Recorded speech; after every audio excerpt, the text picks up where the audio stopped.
Ito ang kagandahan kung meron kang sizzling plate sa bahay.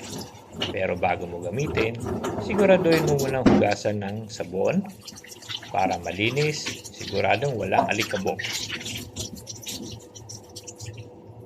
At kung meron kang 2 pirasong isda, katulad nitong salmon, lagyan mo lang siya ng asin at paminta para lalo siyang sumarap. At habang nilalagay mo yan, sana mainit na ang iyong sizzling plate. Pag mainit na, lagyan mo ng oil, lagay mo na yung isda. Sandali lang ito maluto, kailangan baliktarin mo kaagad. Pagkatapos niyan, ilagay mo ng butter para lalong sumarap. Habang niluluto, tirisan mo na rin ng lemon. Sarap! At lagay mo na rin ng konting oyster sauce.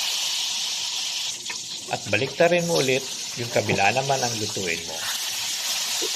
Ganon din, lagyan mo rin ulit siya ng butter. At pag naluto na yan, ilagay mo na yung slice na lemon. O, diba? Nasa bahay ka lang, nakakasosyal ang inyong ulam. Sarap!